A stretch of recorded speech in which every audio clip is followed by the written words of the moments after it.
Hello दोस्तों, नमस्कार। SM किसी चैनल में मैं आप सब लोगों का दिल से बहुत बहुत स्वागत करता हूं। सो दोस्तों, इस वीडियो में हम लोग कवर करने वाले 5 से 6 इंपॉर्टेंट टॉपिक्स को। तो चलिए स्टार्ट कर लेते हैं। सबसे पहले हैप्पीएस्ट माइंड के साथ। यस, हैप्पीएस्ट माइंड से रिलेटेड भी काफ़ी सवाल यहाँ पे आते रहते हैं कि सर इसकी रिकवरी कब स्टार्ट होगी। तो दोस्तों, एंटायर सेक्टर ही हम लोग को डाउन देखने को यहाँ पे मिल रहा है। तो एंटायर सेक्टर में ही जब रिकवरी देखने को मिलेगी तो हैप्पीएस्ट माइंड में भी हम लोग को रिकवरी देखने को यहाँ पे मिल जाएगी। ये जितने भी कंपनियाँ देखने को मिल जाती है इनमें कोई भी इंटरनल इशू नहीं है। तो ये पॉइंट हम लोगों को पता है यहाँ पे होना चाहिए। नेक्स्ट अगर हम लोग यहाँ पे बात करेंगे दोस्तों, तो मदरसन इंटरनेशनल, इसका पहले नाम हम लोग को मदरसन सुमी देखने को मिलता था। देन मदरसन वायरिंग अलग हो गया, मदरसन इंटरनेशनल ये अलग देखने को यहाँ पे मिल जाता है। तो ये कैसी कंपनी है, काफ़ी सवाल आते रहते हैं क्योंकि प्राइस यहाँ पे कम देखने को मिल जाते हैं। तो बहुत सारे लोगों का इंटरेस्ट आ जाता है इस कंपनी में निवेश करने से रिलेटेड। तो कंपनी देखिए फंडामेंटली तो स्ट्रांग है, कंपनी कोई एरी गेरी नत्तू गेरी कंपनी नहीं, कंपनी है अच्छी। बट येस, बड़े साइज़ की कंपनी है। तो बड़े साइज़ की कंपनी में क्या होता है आपको पता ही है। येस, जो परफॉर्मेंस रहता है चार्ट पैटर्न का या फिर रिटर्न्स का, वो कंपैरेटिवली हम लोग को स्लो देखने को यहाँ पे मिल जाता है। तो ये एक पॉइंट आप लोगों को पता है यहाँ पे होना चाहिए। बाकी कंपनी अगर देखा गया तो अपने बिजनेस के हिसाब से काफ़ी ज़बरदस्त बिजनेस है, पूरे दुनिया में इनका बिजनेस हम लोग को फैला हुआ देखने को यहाँ पे मिल जाता है। नेक्स्ट अगर हम लोग यहाँ पे बात करेंगे, हाल ही के दिनों में ज़्यादा चर्चा में रहने वाली company Raymond limited. Yes, Raymond की अगर हम लोग बात करें 2 से 2.25% हम लोग को आज के दिन भी गिरते हुए देखने को मिला है। अभी ये गिरावट इंट्राडे के हिसाब से कोई बड़ी नहीं है, 2-2.25%। तो ये तो नॉर्मली मार्केट में अप डाउन चलता रहता है। बट येस, जब से वो डिस्प्यूट हम लोग को देखने को यहाँ पे मिला है एंड 5 दिन में आप देख सकते हो रेमंड 10 से 10.5% गिरा है। एंड महीने भर में अगर हम लोग बात करें तो अगर हम टॉप से कैलकुलेट करें, ठीक है, तो आप देख सकते हो 18% की गिरावट फिलहाल तो नज़र आ रही है। एंड अगर हम लोग ओवरऑल एकदम जो 6 महीने का चार्ट पैटर्न से ओपन करें एकदम टॉप लेवल से, तो वहाँ से तो लगभग अभी 30% रेमंड के शेयर में हम लोग को गिरावट देखने को यहाँ पे मिल रही है। सो जितना यहाँ पे कमाया था आप देख सकते हो कि पिछले 6 महीने के हिसाब से अगर हम लोग बात करें उतना पूरा गवाते हुए देखने को यहाँ पे मिल रहे हैं बढ़त, जस्ट बिकॉज ऑफ ये जो हम लोग को पूरा अभी जो ड्रामा देखने को मिल रहा है। एंड आगे क्या होगा इससे रिलेटेड भी किसी को यहाँ पे पता नहीं। तो किसी ने सवाल भी पूछा था, सर ये जो चीज़ें चल रही है रेमंड में ये इंटरनल है कि एक्सटर्नल है। तो बहुत ही सिंपल है दोस्तों, ये इंटरनल इशू है। इंटरनल इशू मतलब क्या होता है कि इंटायर सेगमेंट में कोई चीज़ें चल रही है क्या, नहीं, इनका ये अंदरूनी मामला है। अगर ये इसको सॉर्ट आउट कर देते हैं तो ये गिरने वाला चार्ट पैटर्न रिकवर भी हो जाएगा। तो ये फिलहाल तो हम लोग को मुद्दा देखने को यहाँ पे मिल रहा है। सो देख लेते आगे यहाँ पे क्या होता है करके। अगर इस चीज़ को जल्द से जल्द सॉर्ट नहीं किया गया तो धीमे धीमे करके रेमंड की जो शेयर प्राइस है उनमें हम लोग को और भी गिरावट देखने के चांसेस यहाँ पे बढ़ सकते हैं।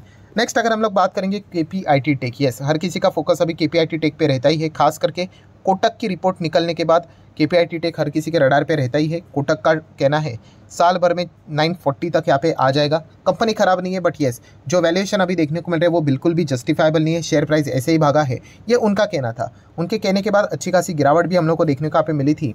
उसके बाद थोड़ा सा स्टॉक यहाँ पे साइडवेज ही चलते हुए देखने को मिल रहा है, ना तो एक्सट्रीम तेज़ी उसके बाद और ना ही मतलब जो रुका है उसके बाद अभी तक गिरावट देखने को यहाँ पे मिल रही है। सो ये देखने वाली बात होगी कि केपीआईटी टेक का परफॉर्मेंस भविष्य में कैसा होता है। खास करके कंपनी के जो क्वार्टरली रिजल्ट होते हैं ना दोस्तों, ये पिक्चर क्लियर करवा देते हैं कि कंपनी एक्चुअल में अच्छा कर रही है कि नहीं। क्योंकि जब इसके पहले भी जो रिपोर्ट निकली थी कि केपीआईटी 50% 40% कुछ तो क्रैश होगा करके, ठीक है, 500 के आसपास आएगा करके, तभी भी देखा गया कि कंपनी के क्वार्टरली रिजल्ट में ऐसा कोई परिणाम देखने को नहीं मिला था। सो इसीलिए यहाँ पे देखा गया तो कंपनी 50% डाउन के बदले सीधा डबल हो गई, 100% रिटर्न यहाँ पे दिखाया था। तो कंपनी के नंबर्स अच्छे आना बहुत इंपॉर्टेंट है। मतलब ये पॉइंट को नोट कर लेना। नोट करना है मतलब क्या, देखिए आने वाले समय में अभी Q3 के नंबर्स हम लोग को देखने को मिल जाएंगे दिसंबर खत्म होने के बाद। तो उस वक्त केपीआईटी के जो नंबर रहेंगे ना, यस काफ़ी क्रूशल रहेंगे। क्रूशल रहेंगे मतलब क्या कि अगर थोड़ा भी नंबर में डाउनफॉल देखने को मिला तो बहुत सारे बिकवाली करने वाले भी यहाँ पे आ सकते हैं। तो ये एक पॉइंट हम लोगों ने नोट करके रखना चाहिए। मतलब हमें बाद में याद नहीं रहता है, तो इसलिए अभी से नोट करके रखना होता है। मतलब 1-1.5 महीने के बाद ये रिजल्ट आएंगे, तब तक हम लोग भूल चुके होते हैं। तो ये एक मुद्दे की बात रहेगी जो कि देखने वाली होगी। नेक्स्ट अगर हम लोग बात करेंगे, ये रिटेल इन्वेस्टर का फेवरेट स्टॉक, जैसे कि आपको पता ही है नंबर ऑफ शेयर होल्डर्स की अगर हम लोग बात करें, सबसे ज़्यादा शेयर होल्डर येस बैंक के देखने को यहाँ पे मिल जाते हैं। तो काफ़ी सवाल येस बैंक से रिलेटेड पूछे जाते हैं और काफ़ी बार मैं सेम रिपीटेड जवाब भी यहाँ पे दे चुका हूँ। येस बैंक अगर देखा गया तो ट्रेडिंग के हिसाब से ये स्टॉक बिल्कुल ठीक है। बिल्कुल ठीक मतलब ट्रेडिंग के हिसाब से तो कोई भी स्टॉक ठीक है, ठीक है। ट्रेडर का कैसे एक शॉर्ट टर्म का व्यू होता है, लॉन्ग टर्म की अगर हम लोग व्यू की बात करें, ठीक है, तो वेल्थ क्रिएशन के हिसाब से अभी तक इसके नंबर्स जिस प्रकार से देखने को मिले वेल्थ क्रिएशन के लिए तो फिलहाल तो ठीक नहीं लगता है, ठीक है। छोटा मोटा जंप आ सकता है, मतलब अगर आपको ये 20 का 25 हो गया उससे अगर आपको खुशी मिलती है तो उस हिसाब से ये स्टॉक ठीक है। 20 का 25 हो सकता है, 30 हो सकता है। But if you are expecting कि 200 हो जाए, 300 हो जाए, पुराने लेवल पे यहाँ पे आ जाए करके कुछ लोग पूछते हैं सर क्या ये पुराने लेवल पे आ सकता है। तो दोस्तों ऑब्वियसली अगर कंपनी अगर अच्छे बिजनेस को करती है तो क्यों नहीं आ सकता। तो बिज़नेस इतना खड़ा करने के लिए भाई टाइम लगता है। कुछ लोग लिखते हैं कि सर 2 साल के अंदर अंदर ही यहाँ पे आ जाएगा। तो दोस्तों ये कोई मजाक नहीं है कि 2 साल के अंदर, एंड ये तो 200-300 की हम बात कर रहे हैं, इनका ओरिजिनल प्राइस तो हम लोग को 400 के आसपास देखने को मिलता था। तो इतने साल यहाँ पे लगे हैं पहुँचने के लिए, इसमें इंक्लूडिंग स्कैम भी हम लोग को देखने को मिला था, तब जाके यहाँ तक पहुँचा है। तो उसी लेवल पे जाने के लिए बहुत मेहनत लगेगी, बहुत सालों साल, कई डिकेड्स लगेंगे। एक डिकेड मतलब 10 साल होते हैं। तो ये पॉइंट भी हम लोग को पता है यहाँ पे होना चाहिए। इमोशनली हम लोग कुछ भी चीज़ें बोल देते, खुद को ही यहाँ पे मतलब समझा लेते कि कोई बात नहीं 200-300 तक चला जाएगा। तो ऐसा नहीं होता है दोस्तों, कंपनी के नंबर्स अच्छे आने चाहिए। आप अच्छे नंबर दिखा दो, बिजनेस करो, तो सारी चीज़ें सॉर्ट आउट यहाँ पे हो जाएगी। तो टाइम लगता है, ये भी पॉइंट आप लोगों को पता होना चाहिए। नेक्स्ट बात करेंगे दोस्तों तो टाटा पावर। टाटा पावर से रिलेटेड कल के दिन में हम लोगों ने एक खबर यहाँ पे देखी थी, एंड आज के दिन भी एक शानदार खबर देखने को मिल रहा है। सीईओ के ओर से भी एक बड़ा बयान देखने को यहाँ पे मिल रहा है कि कंपनी की सीईओ ने कहा है कि टाटा पावर टारगेट कर रहा है अपनी कंपनी को, अपने प्रॉफिट को, अपने रेवेन्यू को डबल करने के लिए। सो डबल सुनकर हम लोग तो खुश हो ही जाते हैं। अगर रेवेन्यू एंड प्रॉफिट भी डबल होगा तो अर्निंग्स भी डबल होते हुए देखने को मिल जाएंगे। बट ये कब की बात कर रहे हैं? फाइनेंशियल ईयर 27 तक। अभी क्या चल रहा है?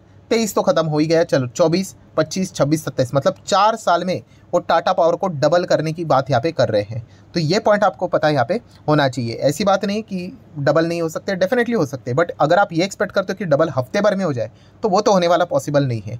4 साल के अंदर अंदर टाटा पावर का मैनेजमेंट का ये फोकस है कि इसको डबल किया जाए। एंड अगर देखा गया जिस सेगमेंट में कंपनी काम कर रहे हैं, रिन्यूएबल सेगमेंट, काफ़ी इंटरेस्टिंग ये सेगमेंट देखने को मिल रहा है, फ्यूचर ओरिएंटेड बिजनेस है।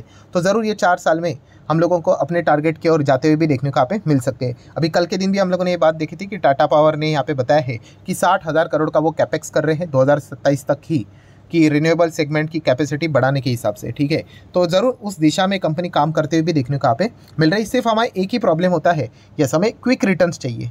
ठीक है, रिटर्न्स क्विक किसको नहीं चाहिए, मुझे भी चाहिए। बट प्रैक्टिकली अगर देखा गया तो पॉसिबल नहीं होता है। हाँ, ऐसा हो सकता है कि 4 के बदले 3.5 साल में कर ले, शायद से 3 साल में भी कर ले। ठीक है, एकदम एक्सट्रीमली कुछ चमत्कार हो जाए तो 2 साल भी हो सकता है। बट ये एक्सपेक्ट करना कि एकदम फटाफट कुछ महीनों में हो जाए तो वो थोड़ा सा मतलब अनरियलिस्टिक एक्सपेक्टेशन में यहाँ पे आ जाते हैं। नेक्स्ट अगर हम लोग बात करेंगे दोस्तों तो Tata Motors. Yes, Tata motor भी यहाँ पे हम कह सकते हैं टाटा टेक्नोलॉजी के आईपीओ के बाद लगातार तेजी में देखने को मिल रहा है। बहुत अच्छा खासा फायदा मिलेगा इन कंपनीज के शेयर होल्डर को।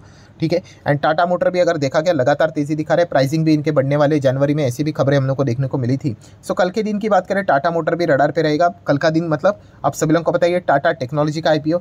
सो दोस्तों जितने भी आईपीओ थे, गंधार की बात करें, फ्लेयर की बात करें, फेडफिना, टाटा टेक्नोलॉजी, यस कल के दिन ही 30 नवंबर को यहाँ पे लिस्ट होने जा रहे हैं। ये तो ऑलरेडी हम लोगों को खबर रिपोर्ट के जरिए देखने को मिली थी कि इनका अलॉटमेंट एक्चुअल में कल के दिन बताया गया था। कल मतलब यस्टरडे, कल नहीं आया, आज सुबह हम लोग को देखने को मिलेगा। एंड कल मतलब टुमारो की बात करें 30 नवंबर को ये लिस्ट भी होने यहाँ पे जा रहे हैं। तो काफ़ी लोगों का इंटरेस्ट टाटा टेक्नोलॉजी के आईपीओ में हम लोग को देखने को मिलने वाला है। दैन उसके बाद कमेंट सेक्शन में कुछ और भी सवाल यहाँ पे पूछे गए थे कि सर टाटा टेक्नोलॉजी से रिलेटेड यहाँ पे कुछ नेगेटिव खबरें भी यहाँ पे आ रही है, तो उसको भी कवर करना। तो वो एग्जैक्टली क्या है? तो दोस्तों एक कंपनी है, यहाँ पे आप चेक कर सकते हैं, यह है उस कंपनी का नाम। विनफास्ट की अगर हम लोग बात करें तो ठीक है, विनफास्ट की अगर हम लोग बात करें तो ये जो कंपनी है एंड टाटा टेक्नोलॉजी के साथ इनका बिजनेस देखने को मिल जाता है। एंड टाटा टेक्नोलॉजी के बहुत सारे क्लाइंट्स हैं, इसमें ये उसका एक मेजर क्लाइंट है। लगभग 50% का बिजनेस इसी कंपनी की ओर से हम लोग को इनमें देखने को यहाँ पे मिल जाता है। विनफास्ट की बात करें तो, एंड विनफास्ट का जो शेयर है वो हम लोग को फिलहाल तो गिरते हुए देखने को यहाँ पे मिल रहा है। बट क्या हकीकत में वैसे ही गिरावट हो रही है जैसे कि बताया जा रहा है? क्या बताया जा रहा है कि 90% ये शेयर यहाँ पे गिरा है करके। तो दोस्तों ये जो गिरावट है वो पिछले 6 महीने के हिसाब से अगर आप कैलकुलेट करोगे 90% तो नजर आएगी। मतलब अगर आप एक दिन का चार्ट पैटर्न देखोगे, आज के दिन तो आप देख सकते हैं 6.5% भागा है, 5 दिन में तो 14% भागा है, महीने भर में 38% भागा है। 6 महीने में अगर हम लोग देखेंगे तो वहाँ से अगर आप कैलकुलेट करके देखोगे तो फिर आपको 80% की गिरावट नज़र यहाँ पे आ जाएगी। एंड मैक्सिमम चार्ट पैटर्न क्या है? तो कुछ वैसा ही नज़ारा हम लोग को देखने को मिल रहा है। सो येस, डेफिनेटली गिरावट तो ज़रूर नज़र यहाँ पे आ रही है। ठीक है, बट ये पुराना जो डेटा है मतलब सितंबर 23 से, मतलब हायर लेवल से अगर हम लोग कैलकुलेट करें, आप आर्टिकल में भी देख सकते हो लिखा हुआ है कि शेयर प्राइस गिरा है 90% फ्रॉम हायर लेवल्स, हाइज जो कंपनी का ऑल टाइम हाई रहता है वहाँ से कैलकुलेट करें तो ये 90% 80% हम लोग को डाउन नज़र यहाँ पे आ रहा है। अभी के फिलहाल की अगर हम लोग सिनेरियो की बात करें तो पिछले 1 दिन में, 5 दिन में, महीने भर में तो अच्छा ही परफॉर्मेंस हम लोग को देखने को यहाँ पे मिल चुका है। बट डेफिनेटली इस कंपनी का रहना काफ़ी इंपॉर्टेंट है, क्योंकि बड़ा रेवेन्यू इस कंपनी को इसी से, मतलब टाटा टेक को इसी चीज़ के फ़ायदा यहाँ पे मिलता है। सो देखा गया तो क्या इस चीज़ के चलते टाटा टेक के जीएमपी के ऊपर कोई फ़र्क पड़ा क्या नेगेटिवली? तो नहीं, इनफैक्ट जीएमपी तो ऊपर ही जा रहा है, क्योंकि डिमांड तो एकदम खतरनाक देखने को यहाँ पे मिल रहा है। 435 का जीएमपी अभी यहाँ पे हो चुका है। मतलब अगर मैं इसको कैलकुलेट भी कर लूँ, 435 डिवाइड बाय कंपनी का प्राइस क्या है 500, तो 87 का जीएमपी नज़र आ रहा है।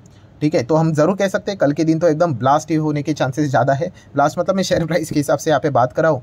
इरेडा की आईपीओ की अगर बात करें तो वहाँ पे भी कितना ज़बरदस्त रिस्पांस देखने को यहाँ पे मिला। मतलब प्रीमियम जितना एक्सपेक्ट किया गया था उससे कई गुना ऊपर, और उसके बाद भी ज़बरदस्त बाइंग। सो टाटा टेक की भी अगर हम लोग बात करें, कल भी शायद से ऐसा रहेगा कि बहुत सारे लोग इसको ओपन मार्केट में भी खरीदने की कोशिश यहाँ पे कर सकते हैं। बट ये बात याद रखना दोस्तों, सेबी ने क्या कहा है, कौन सी वाली बात, कि रिटेल इन्वेस्टर को उन्होंने अपने साइड से कहा है, खरीदना नहीं खरीदना भाई वो हर किसी का अपना अपना पैसा, अपना अपना डिसीजन। तो उन्होंने यही कहा है कि बहुत सारे लोग ऐसे ही ब्लाइंडली निवेश कर लेते हैं, वैल्यूएशन चेक नहीं करते हैं, ठीक है, एंड बाद में वो शेयर नीचे आ जाता है। तो बेटर ऑप्शन यही रहेगा कि स्टॉक प्राइस को क्या होने देना चाहिए, स्टेबल होने देना चाहिए, ठीक है। एंड स्टेबल होने के लिए टाइम लगता है, एंड उसी के साथ साथ कंपनी के क्वार्टरली नंबर, एटलीस्ट 1 से 2 क्वार्टर के नंबर्स उन्होंने चेक करने चाहिए, उसके बाद डिसीजन लेना चाहिए। ये सेबी ने भी रिटेल इन्वेस्टर को थोड़ी बहुत बात बताने की कोशिश यहाँ पे की है। सो जिसको सुनना है वो सुन सकता है, जिसको अवॉइड करना है वो अवॉइड कर सकता है। तो ठीक है, कल के दिन देख लेते हैं कि टाटा टेक का धमाकेदार ये जो आईपीओ है कैसे लिस्ट होता है, और उसके बाद भी कितनी ज़बरदस्त बाइंग यहाँ पे होती है या नहीं, ठीक है। तो ये देखने वाली बात ज़रूर होगी। सो आशा करता हूँ वीडियो हेल्पफुल लगा होगा, तो ज़रूर इसको लाइक एंड शेयर कर देना। मिलते हैं अगले वीडियो में, तब तक के लिए बाय बाय।